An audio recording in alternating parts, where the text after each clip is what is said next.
A battle to the death. Classic albums clashing till there's only one left. We rate them, we slate them, discuss them and debate them, analyze the beats and quote the lyrics verbatim. When all is said and done, we put it to the vote and tell you which of them is won. We going all in, so on the sound of the whistle, let the games begin! Hello and welcome to Hip Hop World Cup, the podcast that pits golden age hip hop albums against each other in a contest to find the ultimate champion. I'm your host, Danny Phillips, and joining me as ever are Steve Hitchcock. Hi, Steve. Hi, Danny. Hi, everyone. Hi, Larry. And James Larry Luscombe. How you doing? Good, thank you. So yeah, these are the playoffs. Well, this is episode 2. After a long hiatus since the last episode. I know you've all been feverishly waiting for us to come back, wondering when the next one is, and here it is. So what are the playoffs? And how does it all work? So in each episode, we pick 2 golden age hip hop albums to compete against each other in a straight up head-to-head contest. The 2 albums are chosen by each of us in turn according to a theme, or just 2 albums that we want to talk about. And then we discuss the albums and rate them using the tried and trusted TruSkore system. We'll tell you a bit more about that in a minute. And at the end, we vote for the album that we want to be our winner. Simple. In this episode, the 2 albums battling it out are Intelligent Hoodlum's Tragedy, Saga of a Hoodlum from 1993, and Organised Konfusion from 1991, their self-titled debut album. So those are the albums. These 2 albums were chosen by Steve. Steve, do you want to talk about why you chose these 2 for us to talk about in this episode? I kind of just went and had a good look at some early 90s albums, ones that I'd never listened to before. So I was looking at albums by King T, The Coop, Inner City Griot, Godfather Don, UMCs. So I gave them all a listen. But the 2 that I was kind of drawn to more than those was the Intelligent Hoodlum album, only because I like some of the stuff he did later on in the 90s as Tragedy, Gaddafi, and Organised Konfusion have always kind of been a group that I've been interested in, but never really had the chance to listen to them. So, Ferry Monch has had some good stuff later in the 90s that I was kind of into, but never kind of went back and listened to his early stuff. So after a kind of quick listen of those 2 albums, I thought, let's go for them. They sound good, and I think they are actually. Nice. And yeah, we should just say that. I mean, the way it's working out at the moment is that we're trying to pick albums that we kind of haven't heard before, or perhaps ones that, I don't know, some of us haven't heard, or just ones that we think there's a lot to say and we haven't really had a chance to talk about, and we didn't touch upon in the first series of Hip Hop World Cup. So these are all albums that we haven't talked about before. So Larry, have you had a chance to check these 2 albums out? What are your kind of overall thoughts on the choice and the albums? Yeah, I think they're kind of 2 acts which most kind of hip hop heads will kind of know and love, I think. But for me, for one reason or another, they just passed me by at the time. So yeah, it was interesting to have a reason to go back and listen to them. Yeah, absolutely. Yeah, I mean, full disclosure, I was very familiar with one of them, the Intelligent Hoodlum album. Right. But which I have seems like your kind of album. Yeah, and I'll get into why I bought it in the first place and stuff later on. But Organised Konfusion was one that I'd never heard before. Just one of those that went under the radar, and I'm aware of their standing within the hip hop world. But yeah, just slipped under the radar. I think perhaps we were a little bit too young at the time for sort of really get on top of all the hip hop that was coming out. Yeah, so, yeah. I'm surprised you hadn't revisited it, Steve, because you're one to kind of go back to these things, aren't you?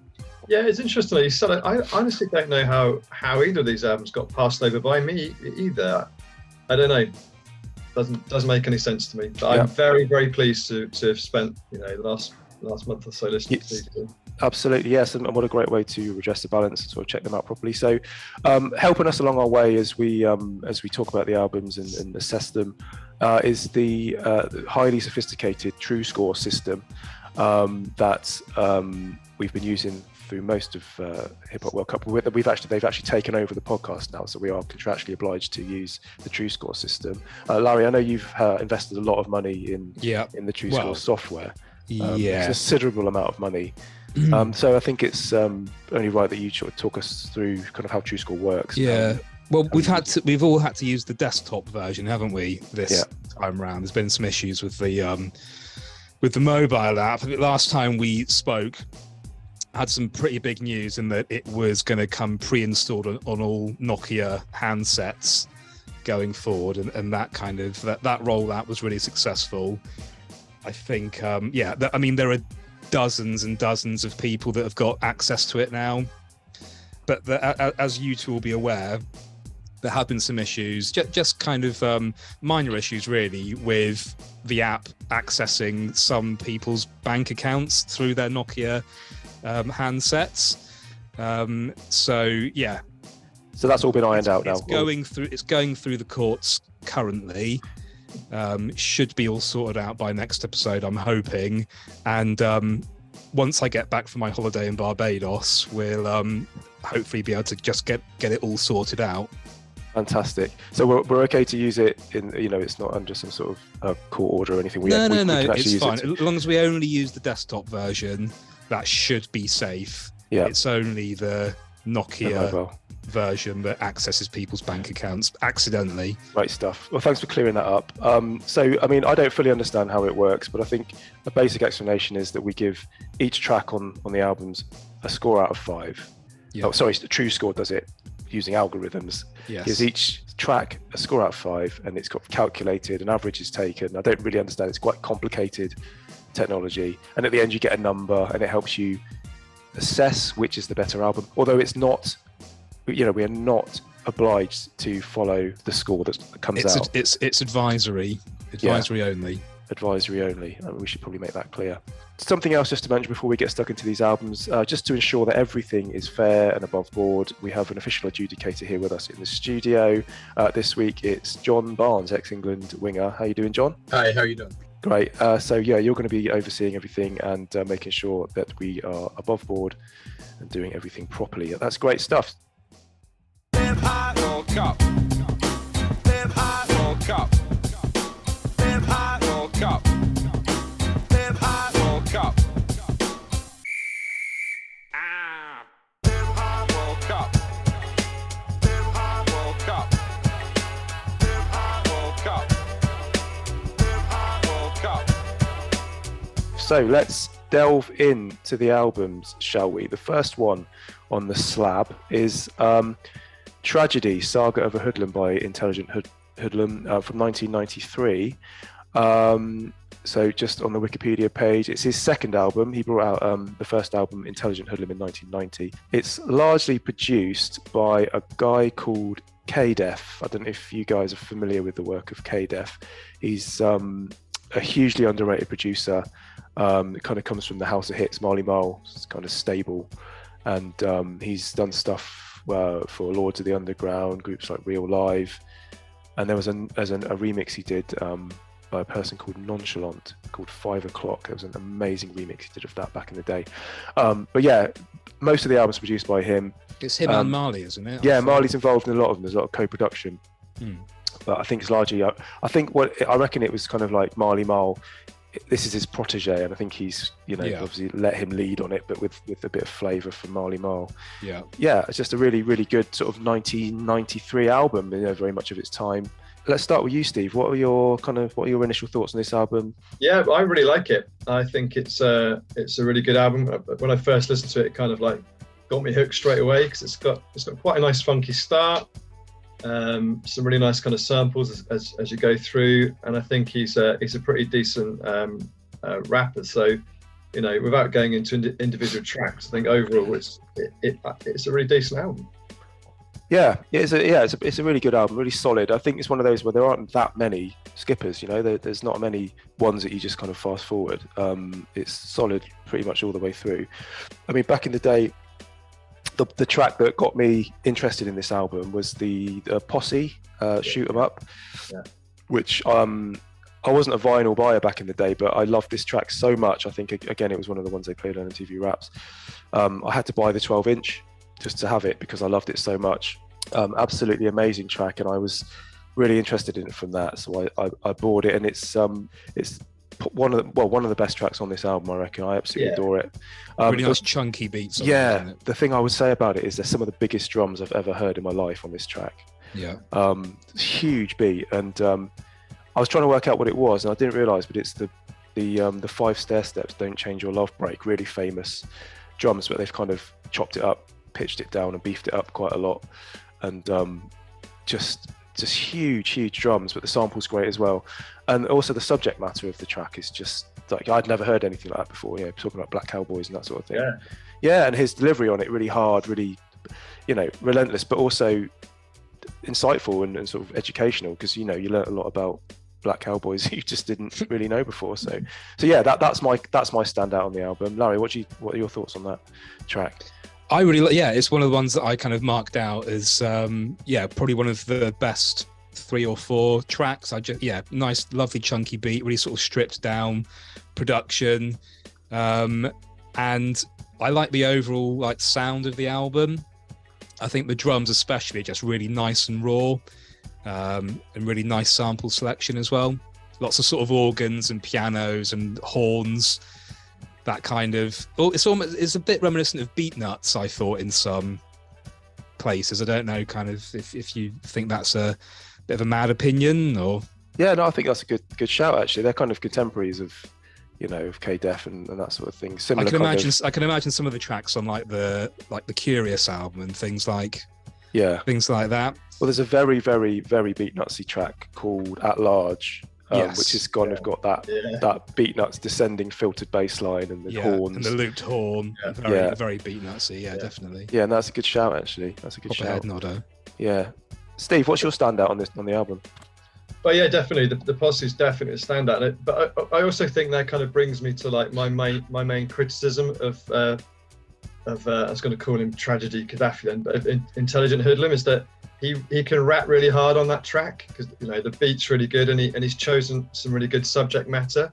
I think on the rest of the album, his rapping is just he can rap really well, but his actually what he's rapping about just doesn't kind of elevate it high enough, in my opinion. I think looking at my TruSkores, he gets 3s and 3.5 for all of the tracks apart from the Posse and also Grand Groove, because I love that track as well. That's probably my second favorite. Well, that's interesting. We'll come back to that, because I've got a bit of a different opinion on that. Yeah, me too. Yeah, I think if he raps about more interesting stuff, he can get his teeth into. That's where he kind of shines. I just wish his other tracks had that kind of same. I don't know. Yeah, it's not particularly the lyrical content isn't massively memorable, but I think he's a very listenable rapper. He's got a good old school voice, and doesn't really put a foot wrong in terms of his style. I think he's got quite simple flows and cadences, but in that kind of good kind of old school way. I think it's just something you I don't know. It's good. It's good, but not great, isn't it? He flows really nicely, but nothing ever stands out. And I think you go through the whole of the album, there's probably nothing there you think has been quoted in another track. Whereas if you listen to the organised, there are a couple. Yeah. Maybe a couple, but compared to Organised Confusion, where in every track it's been sampled. But I think that, just jumping ahead to Organised Confusion, I think sometimes they're just a bit too clever for their own good. Sometimes some of these groups. Yeah. And sometimes you want something just a bit more kind of basic and a bit more sort of rappy, How can you be too clever for your own good? No, but they're good. But this, Intelligent Hoodlum, he's like Larry says, he's a very good rapper. He's sort of in the pocket. It's musical, isn't musical. it? He gets the beat. He flows. He's on point. He's just a very easy, listenable rapper, and it's not that basic. I mean, there's some really nice wordplay and some really nice sort of stuff going on with his lyrics, but he sits on the beat really nicely, and it's just got that 93 sound to it. It's an old school. It's like a bit of an MC Shan kind of thing. Do you know what I mean? It's just it is quite a good evolution of that kind of MC Shan and Marley Marl kind of combination. It's like a slightly modernized version. Yeah, there's a lot of braggadocious stuff, a lot of bragging, a lot of I'm this, I'm that, And we are in 1993 at the end of the day. I mean, I'm sounding overcritical, because I do think he is a good rapper, but I just think he could be better, because I think the posse just showed. Yeah, I think that's what stops it from being like a classic album. Yeah. I think actually, I think I'd have really liked this if I had it at the time. I think I would have really kind of had a lot more of an attachment to it. And when I look at the albums that we reviewed for 1993, in retrospect, I think this is kind of stronger than some of them. Like I'd much rather listen to this than like the Cam album from that year, for example. I think it's quite, you could quite easily say it's a top like 10 1993 album, I think, for me. Yeah, I think it is for me now. I completely agree. But I think the lyricism, or the lack of it, just stops it short from being like a proper top fiver, and therefore making it to kind of classic status. But it is like, it's a proper head nodder. Yeah, but like the thing about the lyrics is that there are a few where he does turn his attention to like a subject, or he does something, like and when he does Death that, Row is Death good. Row. What's the other one? Street Life. Where he starts telling stories, and he raps about something. Yeah, and I think that's when he actually really comes into his own. Like just thinking about Street Life is one of my favorite on this album, because I just love the way he rhymes and the way he sits on the beat, the rhyme scheme and the flow he's got on that track. The beat's great as well. It's quite laid back, quite funky, but really the way he sits on it and tells those stories, I love it. I just think it's really good, and it's a really compelling live bass line. But I would almost argue the same with the production of this album. It is probably just solidly average, good but not great on most tracks. Yeah. What do you think of Grand? Because I rated Grand Groove as my second favourite track for production and for rapping. My personal opinion is that they should have just, because there's the Grand Groove like remix, isn't there, at the end with the Patrice Russian sample. Yeah. Like the bonus mix, I would have just put that in as the main mix, and that's one of the best. You can't go wrong with that sample, can you? I think the original Grand Groove sample is just quite boring. Yeah, it's an Isaac. Isaac Hayes, Ike's Mood samples. So what do you like about Grand Groove than the original, Steve? I love the sample. I love that Isaac Hayes track, and I think it can get a bit repetitive, but I don't know, it just kind of grown on me over time, and I think the rapping on it's good. I think it's solid. I've actually given it. It's got 4 out of 5 for me. That's interesting. I've given it a 2. It's a 2.5 for me. But here's why. It's like, don't get me wrong. It's like the emotional lyrics. It's nicely delivered, and it's a nice sentiment to it about dead relatives or whatever. It's that obligatory dead relatives, dead homies track. But it just the actual music, the beat sort of bores me. It's just like a really lazy loop. Just takes that piano bit and just plays it over and over again, a bit repetitive. And yeah, for me, it's just a sort of a low point in the album. And it was a single, back in the 90s. It was one of the singles which always fascinated me. But yeah, like you say, Larry, that makes me feel better, because we obviously always disagree on tracks, but yeah, it was a single, so it can't be that bad. No, exactly. They obviously thought it was good. But I also prefer the the remix, the Grand Groove bonus mix, because it's got that Remind Me sample for the millionth time in hip hop, and also just it's probably equally as late. Had it been used lots at that point? Yeah, I'd heard it around quite a lot at that point. I think it's used quite a lot afterwards as well. Yeah. But it was like we're talking about the Isaac Hayes loop being quite lazy. This is probably just a step up in laziness, because it's got the skull snaps break under the Patrice Russian sample. But it's such a good. But it works. Remind Me is such a good song that you just can't mess it up, can you? It works, and it's so much better than the original. But horses for courses. And then there's also on the track before that, Pass the Tech. Is it got I think it's got the same organ lick from a Black Sheep track, but again, I might be wrong. A lot of these same samples are being kind of used. Yeah, I mean, a lot of stuff at the time. That's a good point. I mean, this album is kind of like an A to Z of samples and breaks and drums and all that sort of thing. Like it's got if you can tick them off almost as you go through the album.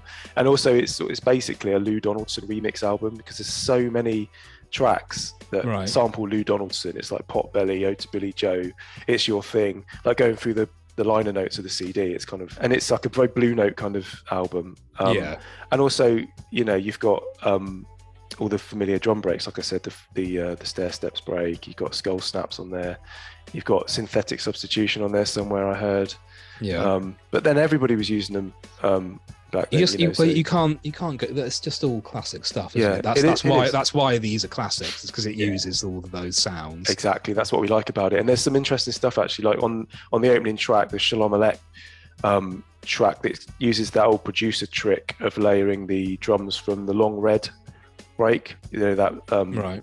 The mountain track where he's going louder. That one. That drum beat with the crowds clapping along. It's an old producer trick to take the snare from that and put it under the snare, so it kind of cuts through. Right. Pete Rock does it quite a lot. You just put the Long Red break underneath it, and it kind of gives it a bit sort of more of an edge. Okay. And K-Def does it on that track, and he just kind of and that track is actually quite a good opener. I think the first 4 tracks are really good. I think it gets the album off to a really good start. I really like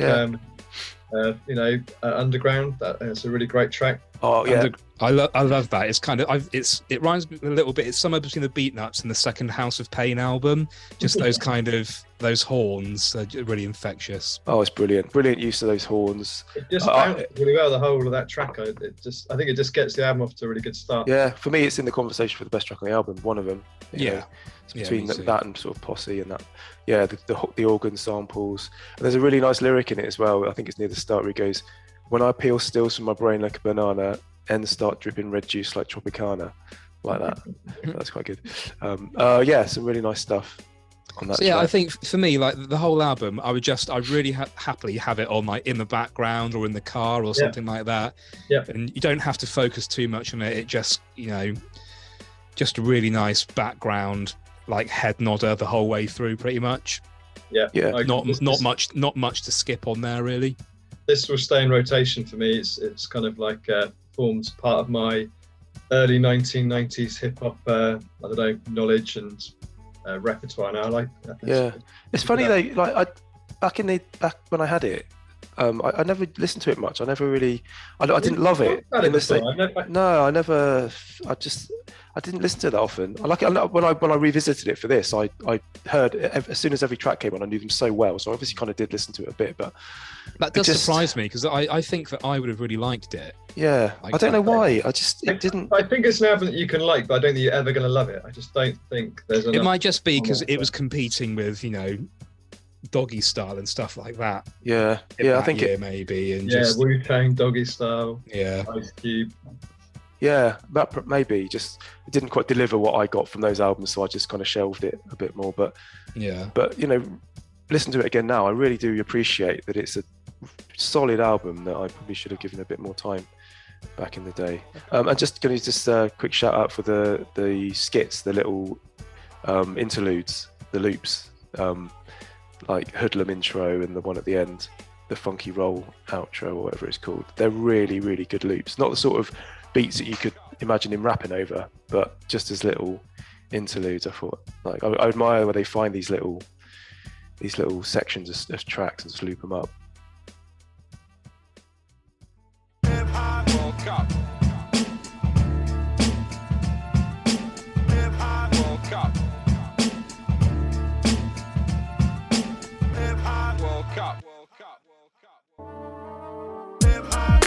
Come on, y'all. Let the games begin.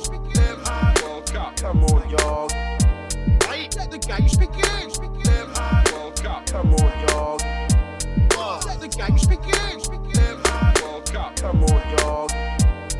Let the games begin. Okay, so moving on to the second album, going up against Intelligent Hoodlum's Tragedy, Saga of a Hoodlum, is Organised Confusion from 1991, their debut album by the Queen's hip-hop duo. It was released in October 91. Got a bit of a cult following this album. Obviously not with us because we never really heard it before, but it was given 4 out of 5 in the Source, which obviously is quite a good score. Not a 5 Micah, but 4 out of 5 is pretty good. And obviously the duo contains Pharoah Munch and Prince Poetry, to give him his full name. And an album from 1991 that kind of went under all our radars. Larry, let's start with you on this one. What are your overall thoughts on this album? My initial thought is that I bet this is like a Steve Hitchcock kind of album. I bet he really likes it. Am I right, Steve? Well, you have to wait and find out. Yeah. I think it's got your kind of rapping on it, especially. I think it's got the kind of thing that you would like. I think It does, yeah. for me, like the majority of it, like being a little bit flippant, but it's that kind of high tempo rap music, which whenever I hear it, I picture people with high top fades dancing to it on Dance Energy with Normski with their trousers tucked into their socks and sort of doing that dance where they spin around on the spot and things like that. Do you know the kind of music? I know the kind of music you mean, Larry, and it's Yeah. funny because there's a track on here called "Releasing Hypnotical Gases" that it reminds me of a UK hip hop track from that era, the sort of Yeah. music that you would see those people dancing to Yeah. on BBC Two, Yeah. like Silver Bullet, London Posse. It's that sort of tempo. That kind of The high drums. sort of 100 Yeah. BPM or something. Yeah. Really shuffly kind of, tambourines in the background and stuff. Yeah.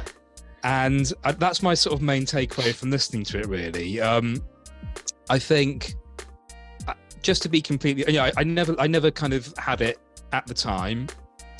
I only sort of really, I think, heard about Organised Confusion later on, like during like the Raucous era, when Pharoah Monch became like a solo artist, and he was like, people like really rated him. But I've never been a massive fan of him. I don't really like his voice. I just find it quite strained and grating, and although he's technically really, really good, I just struggle to want to listen to him. I think Prince Po is much easier on the ear for me. I would have preferred a solo kind of outing from him, I think. Yeah. Well, there's one of them that sounds like one of the members of De La Soul. Which one is that? Exactly what Yeah. Prince Po. He sounds like Prince Po, Posdnuos, doesn't he? Posdnuos, that's right. Yeah. And in fact, I like one of my when I was kind of listening to this and writing my notes, the first thing I wrote is it's quite De La-esque. Yeah. Like lyrically, and the cadences and just his voice. It sounds like, I think it's Posdnuos. I might be wrong, Yeah. but the music's quite similar as well. Yeah, definitely. So that's quite an interesting take then. Yeah. So it's not as listenable as you perhaps would Certainly want it not. to be. Pharoah Monch Mm. isn't. I think Because he's quite revered, isn't he? He's really held up revered. as a kind of a great lyricist. Is that right? I just think like there's just something about his voice. I just don't. It's a bit, I don't know, like it's not nasal. It's a bit, I don't know. It's just straight. It just sounds a bit strained and painful to me. So how would you counter that, Steve? What would you say to that? I think it's interesting that Larry's kind of penned this as for an album that I like, because I do really like it, and but it was weird though, Larry, because actually when I listened to it the first couple of times, didn't really get into it that much. And Yeah. it's like it's grown on me like so much. Every time I listen to it, I get more and more into it, and I think it's because the rapping. I think the rapping is just on a higher level from the Tragedy album, and it's just more complex, more intelligent. Yep. And also just think like these guys are like really creative.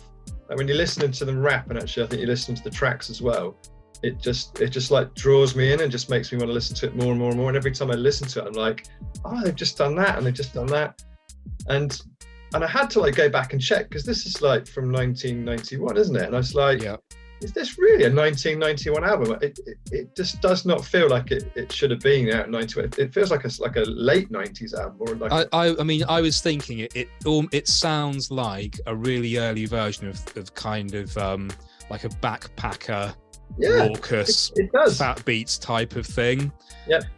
It's definitely ahead of its time, and also going down like the Pharoah Monch debate that we're just having there, because I do like him. I like when he was at Raucous, there was a couple of tracks he did which were really good, and then there's some other stuff I thought, oh no.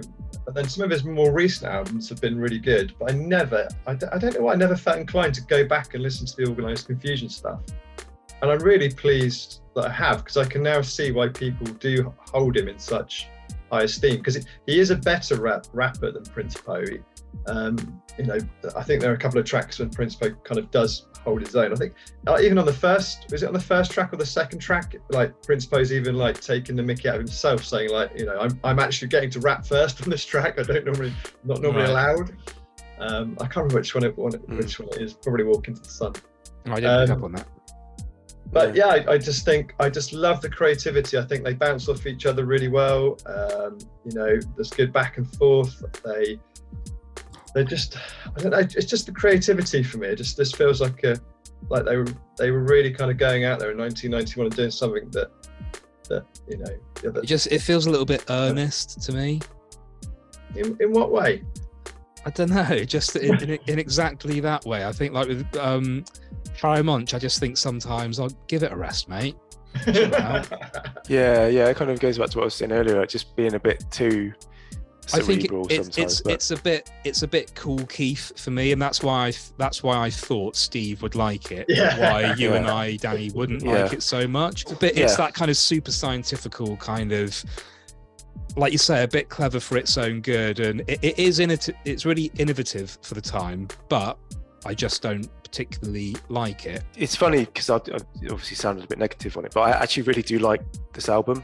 I really enjoyed it, listening to it, and it's funny that you say about it sounding like it was ahead of its time. Like for me, it sounds very much of its era. It sounds very much like a 1991 I think album. it's lyrically ahead of its time. Lyrically ahead of its time, yeah. Musically, it's very much of its time. It's the sort of album I can imagine hearing on, Pete Tong's rap show or something like that, with those kind of fast up-tempo beats. It's the fast BPM. It's very chaotic, lots of sounds and samples going on, very energetic, lots of things coming in and out. That wasn't like typical of 91, like the albums that we would have liked in 91. I think more kind of like obscure underground albums. This definitely would not have felt out of place being released in like 96, 97. You think? I just think there's a sort of the sound of some of the drums and some of the bass lines and some of the drum programming as well have quite a 91 feel. I think it's very 91. Yeah, it's got that kind of it's almost a little bit Bomb Squad-y, Dr. Dre-y kind of, lots of different things going on. What I do think is really commendable about it is that they rarely just stick with the same main sample throughout a song. Like they switch it up for different, like for verses and choruses and things like that. And that's good, but that's not massive. Like if you compare that to like Bomb Squad type production, it's not. And and Prince Paul and people like that, it wasn't uncommon to be doing that kind of thing back then. So I think musically it's quite of its time. I think it's the lyricism and the verbal kind of dexterity that elevate it, but just not in a way that I personally really like. It all seems a bit. It seems a bit very heavily influenced by that Big Daddy Kane, Rakim kind of rhyming style and flow and just fast. And the wordplay is quite clever, isn't it? They're really into kind of that. But I do have some criticisms. I mean, I think the album starts really well, but then like probably from like Organised Confusion on to the end, it's not as strong. And I really don't like the tracks about chickens. That just doesn't. It doesn't doesn't fit on the album. I don't know. That's the only tracks I skip. That because there's the remix and the original. I just think it's annoying. I think the remix is probably quite good of the chicken song. Yeah, well, again, it uses the Skull Snaps break, doesn't it? The old that's that break beat once again. I mean, it's funny. It's like, to me, it has the feeling of other 1991 albums that I loved, and I probably would have considered it a classic. I would have loved it had I had it back then. Like you say, Larry, Bomb Squad-y, Public Enemy, kind of almost this other stuff like Second to None and things like that, just with stuff coming in and out and changing samples. I think Prince Paul's probably the closest. Prince Paul, that sort of thing. Just very creative, very eccentric sort of sound, and restless as well. Just lots of different sounds coming in. But one thing I was surprised by, that it was more musical than I expected it to be. Like on Fudge Pudge, for instance, there's like keys and then there's a piano player and there's guitar in there and there's all that sort of stuff. So that was something I didn't quite expect. That's probably the best track on there, I think, Fudge Pudge. And funnily enough, I would agree. And also, funnily enough, the first ever sort of contact with Organised Confusion that I ever had was on OC's album, Right. Word Life, because I think they produced the first track on that. Okay. And then he's on Fudge Pudge, as a sort of guest rapper, and you can tell he's a young OC because he's got a sort of, his voice sounds higher and that sort of thing. He's a bit more energetic, he's a bit more naive, but you can still hear it's sort of definitely him. And you could hear how he would develop going forward. But yeah, Fudge Pudge is for me probably one of the best tracks on the album. I love that piano. For me, it really sounds like Trends of Culture, and you know how I feel about that group. So it had that kind of vibe for me. But yeah, Fudge Pudge is really nice. Walk Into the Sun's good as well. Yeah, I think the first 3 tracks are all really good, isn't it? Yeah. Steely Dan sample on there. On which one? On Walk Into the Sun. Oh, nice. It's Green Earrings by Steely Dan. Oh, nice. I was wondering about that. Yeah, I love the samples on that. Which again is like Steely Dan are quite a like a Prince Paul-y kind of thing to sample. Yeah. So yeah, lots going on in that track and on the production. The one that I really don't like, I bet this is Steve's favourite, is releasing hypnotical gases. I just don't like that rapping style of sort of. I love it. It's grimy. It really suits very much that track. I think it's perfect. I've got very 1991 written down on this one. Fast-paced beat and rapping, and I thought the lyricism was pretty great on this album, to be honest with you. This is where I think we always differ. It's just that I think I listen to these tracks completely different to you. And I think because in my notes I put, this doesn't sound like 1991 to me. I'm like, this is just like, it's blowing my mind that this was released in 1991. It's like, I think releasing hypnotical gases is quite forward thinking. Definitely, but it's just that beat. It's a very like quick, fast beat, like a lot of drums going on. Fast, like they would sort of thing they would throw in. I can't fault his skills at all. It's just a personal thing for me. I don't like Monch's voice, and I can't. That's to me is just a deal breaker, really. If you don't like a person's voice, like a rapper or a singer's voice, then there's not much to. You can't really get around that. Yeah. From a purely technical point of view, Larry, you appreciate the skill of the rapping. They both rapping good. Barry Monch is the best. Is the best rapper. I can see why it's so good. I would concede that point. I think that's it's hard to argue against that. But he's really good, really advanced for the time. It's just not for me. But musically, it's a good album as well. You know, if you're comparing it to Prince Paul, that's a compliment, isn't it? I think so. I mean, I personally, I'm not like, as we've discussed before, I'm not the biggest De La Soul fan. I think they're really overrated, and I would kind of put this in, like, I would quite happily say that this is as good as their kind of first couple of albums. One of those albums, I can see the appeal, but it just doesn't appeal to me. Yeah, no, absolutely. Any other standouts for you, Steve? Yeah, Rush Slow Town. I think that's got a nice kind of smooth and mellow beat, and then the kind of rapping matches that really well. It's quite a menacing beat on that. Quite a menacing. It's the North Carolina break, Les McCann, all you sample spotters out there. That's one of the many times that break's been used as well.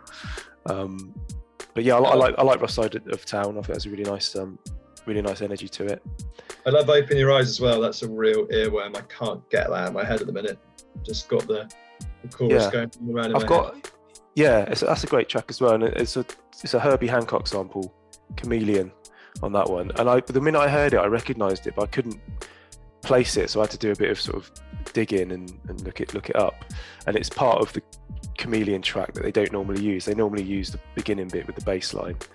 But it's a nice bit later on in the track that they've sampled on that one. So yeah, that really appealed to me, like a bit of Herbie. We talked about Organised Confusion. I quite like that one. It's got hard drums, funky bass line.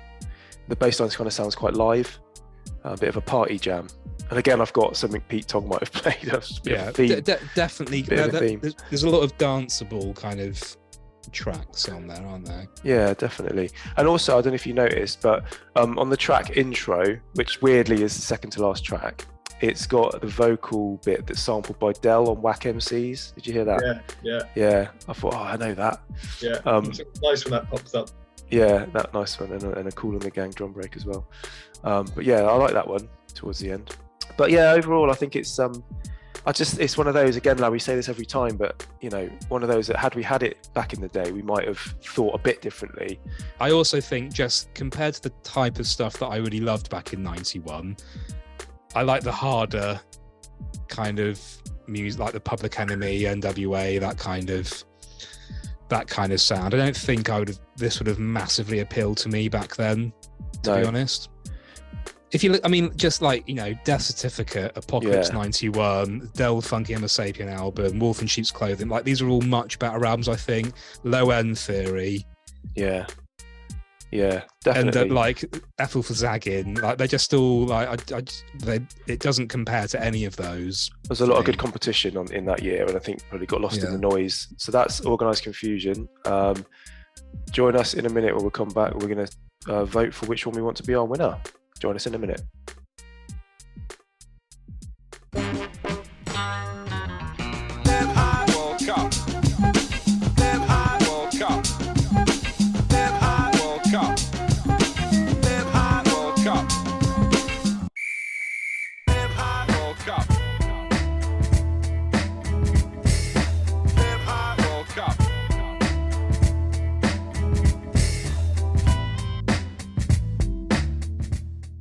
Okay, welcome back to Hip Hop World Cup, where we've been discussing the Intelligent Hoodlum album, Tragedy, Saga of a Hoodlum, and Organised Confusion. It's been a lively debate, chaps, but now we're ready to talk about which one we want to be our winner. So using the TruSkore system was interesting on this one. Some interesting numbers, chaps. Steve, what are your numbers looking like? So my TruSkore for Intelligent Hoodlum came out as 3.2.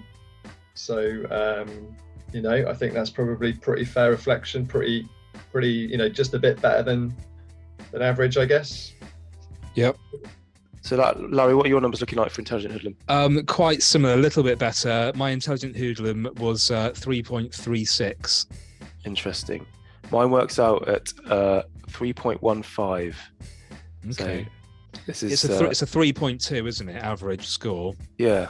Interesting that we've all kind of arrived at similar. Yeah. Kind of. It's scores. It's got a couple of. It's got 2 4s in it. It's got 3 4s in there, which is what elevates it. It's got a few 2s as well. And I think that reflects the debate as well. We were broadly in agreement. Yeah, I've got 4 4s and a 5 in mine, so mine's kind of a 5. Bloody hell! Yeah. The posse. Yeah, but it's such a 5's got to be absolute classic. It's not 5. That is to me. I love it. The world is yours. No. Yeah, but some of these tracks are as good as World Is Yours to me. I'm not going by what the rap world in general think about these. I'm thinking about what I think. But yeah, so that's kind of what brought mine up. What did you give Organised Confusion then, Steve? It got 3.4, which was not as high as I expected, actually, because I initially thought Intelligent Hoodlum was going to be my favourite album on the first listen through. Organised Confusion just got better and better every time I listened to it. But actually, when I scored it, I only got 3.4. But I feel like I'd want to I'd want to elevate that manually. Right. But anyway, do you have the option to do that within the TruSkore? I don't know if the desktop version allows you to do that. It keeps asking to access my photos. Like, I keep saying no. So, yeah, you got to be careful. You got to be careful with that. I think it's at least a 3.5 album, definitely. And remind me what you gave the other one. 3.2.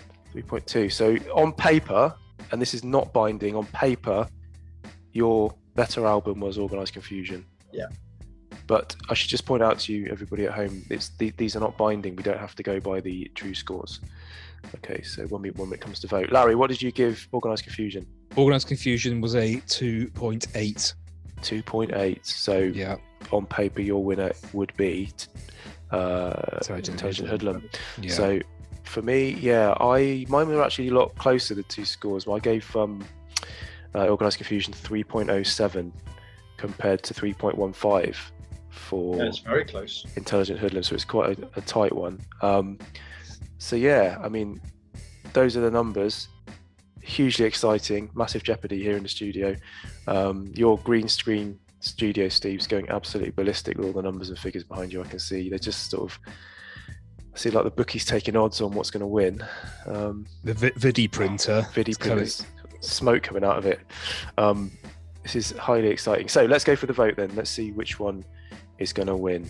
Let's go with you first. Larry, are you going to go with your numbers, or are you going to go? Yeah, I think it's probably obvious from the way I've been talking about it. Like Intelligent Hoodlum, I just like the overall sound of the album a lot better, and I think 3.5-ish is a, you know, like 3.36 is what it came out, but I think that's pretty fair. It's, you know, it's average, but it's good.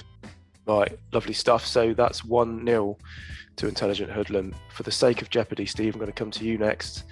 Let's find out what your winner is. Are you going to stick with the numbers, or are you going to sort of deviate? What's going to happen here? You two know which way I'm going to go, probably even before the podcast. So I like both albums, but I'm growing to love Organised Confusion even more. So definitely going to go with Prince Po and Pheromonch. Exciting stuff. So that's 1-1. It's on a knife edge, and I think, I've got the casting vote, and I think Crowd on edge of their seats. Absolutely, yeah. Some people got their heads in their they can't bear it. Can't bear it. You can cut the tension with a knife here. I think I'm gonna have to go for Intelligent Hoodlum. I'm gonna stick with the numbers. That's gonna get my vote. It's one slightly biased. I kind of knew the album already, whereas I didn't know Organised Confusion. But I think objectively, weighing the two up, I just think I get a lot more from the Intelligent Hoodlum album. It speaks to me more. It's from an era of hip hop production that I really love, and so much on there. It's funkier. It's that kind of that typical hip hop production. And as an MC, I connect with Intelligent Hoodlum a lot more than I do Pheromonch and Prince Po. So I think for that reason, I'm voting for Intelligent Hoodlum, which means it's a 2-1 win, and that is our winner for this second episode of Hip Hop World Cup, the playoffs. Are you happy with that, chaps? Crowd's going mental. I lost again. It's just lost again, Steve. Shocking. But you know what? I guess I chose the two albums, so I should have picked something that was going to win. Really. But that's hip hop. It's Cool Mistress. And in the next episode, I'm going to be choosing the two albums that we're going to be putting up against each other. So that should be interesting. Look out for that in the next episode in about another 6 months. For now, let us know what you think of our winner. You know, hop onto Twitter or Instagram at Hip Hop World Cup, and just let us know what you thought of the winner. You'd be the first one. You'd be the first ones, but you know, come on. Somebody has to share your thoughts on our episodes or 90s hip hop in general. But for now, until the next episode, we're out. Peace. Have we not got John Barnes on the line? No, he's gone. Got fed up. Got a contract with Lucasade to settle. He's got to film some more adverts. Peace. See you later.